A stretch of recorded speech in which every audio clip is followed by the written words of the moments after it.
বন্ধুরা, আমরা প্রতিদিন যে গাছের পাতাকে খুব সাধারণভাবে দেখি, হয়তো ভাতের সঙ্গে তেঁতুল ডাল খাই কিংবা কাঁচা তেঁতুল দিয়ে মুখ কুঁচকে যাই, জানেন কি সেই তেঁতুল পাতা আসলে আমাদের ধর্ম, রীতি, আচার আর বিশ্বাসে এক আশ্চর্য রহস্য লুকিয়ে রেখেছে। আজকের গল্পে আমরা খুঁজে বের করব সেই তেঁতুল পাতার অজানা ইতিহাস, লোকবিশ্বাস আর বৈজ্ঞানিক সত্য। শুরু হোক এই বিস্ময়কর যাত্রা। তেঁতুল গাছকে প্রাচীন শাস্ত্রে বলা হয়েছে শক্তির প্রতীক। পুরাণে উল্লেখ আছে এই গাছের ছায়ায় বসে আচার অনুষ্ঠান করলে অশুভ শক্তি দূরে সরে যায়। গ্রামে এখনো শোনা যায় তেঁতুল গাছের নিচে নানা অদৃশ্য শক্তির বাস। তেঁতুল পাতার ছোট ছোট জোড়া পাতা, সবুজ গন্ধ, যেন প্রকৃতির হাতে আঁকা এক শিল্পকর্ম।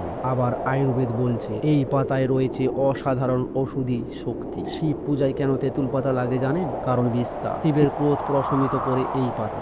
অনেক গ্রামে দেবী পূজাতেও ব্যবহার হয়। প্রসাদ রান্নায় বা নৈবেদ্য এর বিশেষ গুরুত্ব আছে। লোকমুখে বলা হয় তেঁতুল পাতা ছাড়া কিছু পূজা অসম্পূর্ণ থেকে যায়। তাই পূজার মঞ্চে সবসময় এক কোণে থাকে এক মুঠো তেঁতুল পাতা। শুধু পূজা নয়, তেঁতুল পাতা আমাদের শরীরের জন্য আশীর্বাদ।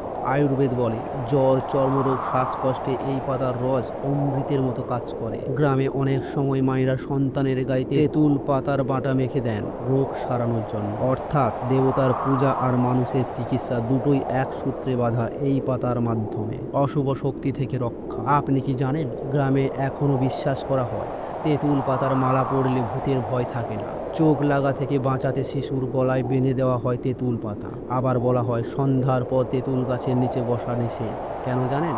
কারণ বিশ্বাস ওখানে অশুভ আত্মা ঘুরে বেড়ায়। মানুষের মনে ভয় আর বিশ্বাস একসঙ্গে মিশে গেছে এই পাতার সঙ্গে। চৈত্র সংক্রান্তির মেলায় গ্রামে গ্রামে দেখা যায় তেঁতুল পাতার ব্যবহার। বৈশাখী নববর্ষে তেঁতুল পাতার জল মিশ্রণ খাওয়ার প্রথা আছে। লোকগান, প্রবাদ, ছড়া সব জায়গাতে তেঁতুল পাতার নাম উঠে আসে। একদিকে খাদ্যের স্বাদ, অন্যদিকে আচার অনুষ্ঠান, দুটোতেই সমানভাবে উপস্থিত এই পাতা।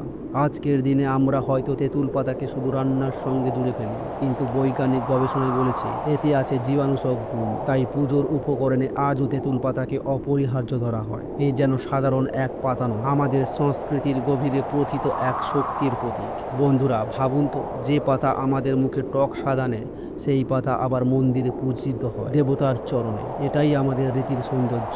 আজ আমরা জানলাম তেঁতুল পাতা শুধু খাদ্য নয়, শুধু পূজার উপকরণ নয়, বরং বিশ্বাস, আচার, স্বাস্থ্য আর সংস্কৃতির সঙ্গে জড়িয়ে থাকা এক অলৌকিক প্রতীক। তাই যখনই তেঁতুল পাতা হাতে নেবেন, মনে রাখবেন এর প্রতিটি পাতার ভাঁজে লুকিয়ে আছে হাজার বছরের রীতি, রহস্য আর আশীর্বাদ। বন্ধুরা, ভিডিওটি এখানেই শেষ করছি। যদি ভালো লাগে তাহলে ভিডিওতে একটি লাইক করবেন, আর হ্যাঁ, চ্যানেলটিকে অবশ্যই সাবস্ক্রাইব করে পাশে থাকবেন, কারণ এরপর নিয়ে এসেছি অনেক ঐতিহাসিক ভিডিও। ততক্ষণ ভালো থাকবেন, সুস্থ থাকবেন।